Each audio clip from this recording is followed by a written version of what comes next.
What if you could use genetic engineering to stop humanity's most dangerous predator?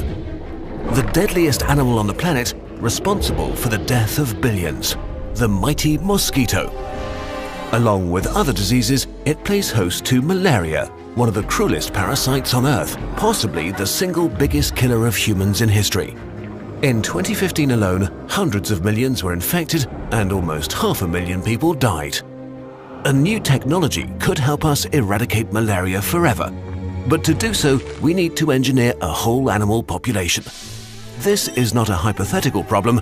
The modified mosquitoes already exist in a lab. Should we use the technology?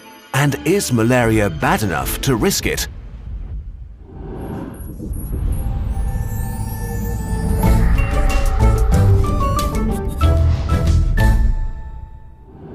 Malaria is caused by a group of microorganisms, Plasmodia.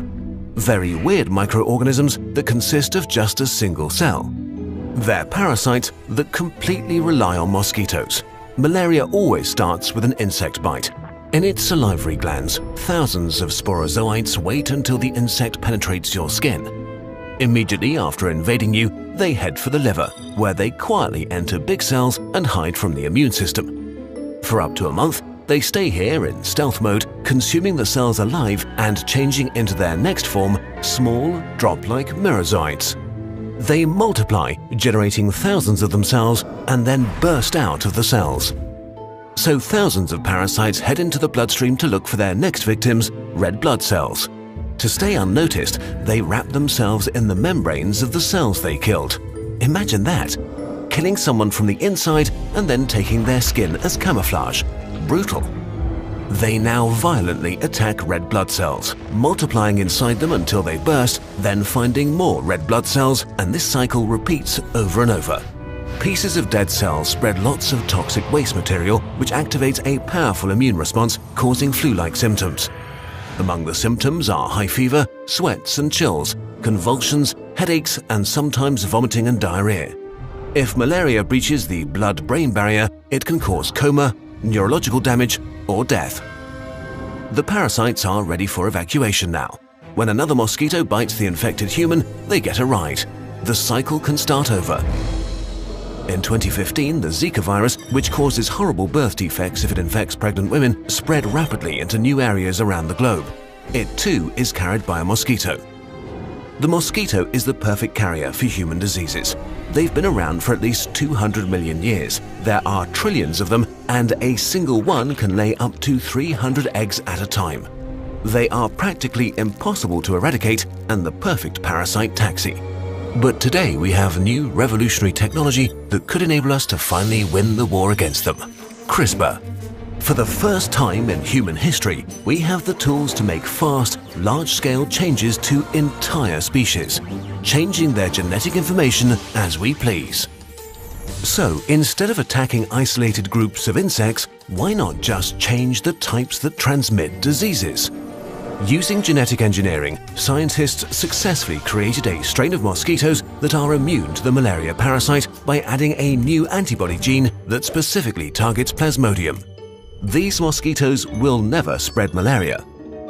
But just changing genetic information is not enough. The edits would only be inherited by half the offspring because most genes have two versions inside the genome as a failsafe. So after just 2 generations, at most only half of the offspring would carry the engineered gene. In a population of billions of mosquitoes, they would hardly make a difference. A genetic engineering method called the gene drive solves this problem.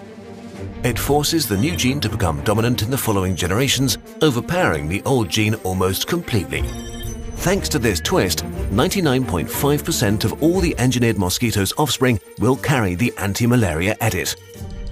If we were to release enough engineered mosquitoes into the wild to mate with normal mosquitoes, the malaria-blocking genes would spread extremely quickly.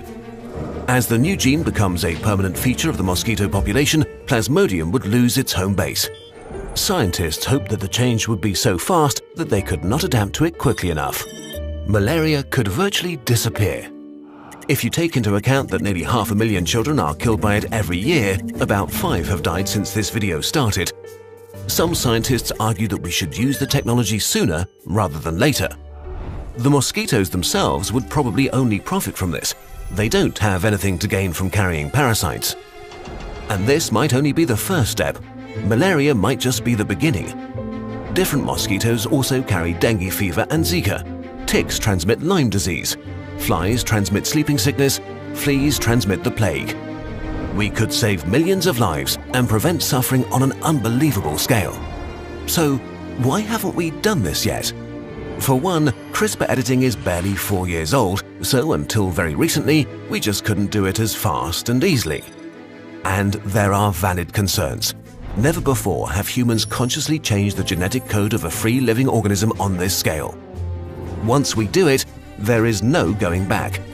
So it has to be done right, because there could be unwanted consequences if we set out to edit nature. In the specific case of malaria, though, the risk might be acceptable since the genetic modification doesn't make a big change in the overall genome, it only changes a very specific part. The worst case scenario here is probably that it might not work or that the parasite adapts in a negative way. There is still much debate. Technology as powerful as gene drive needs to be handled with a lot of care. But at some point, we have to ask ourselves, is it unethical to not use this technology when every day 1,000 children die? Humanity has to decide how to act on this in the next few years.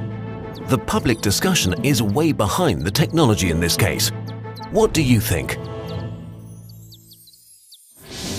This video was made possible in part by viewer donations on Patreon. If you want to help us make more videos like this and get nice rewards in return, you can do so here. We really appreciate it. If you want to learn more about the topic of genetic engineering, we have another video about CRISPR and GMOs.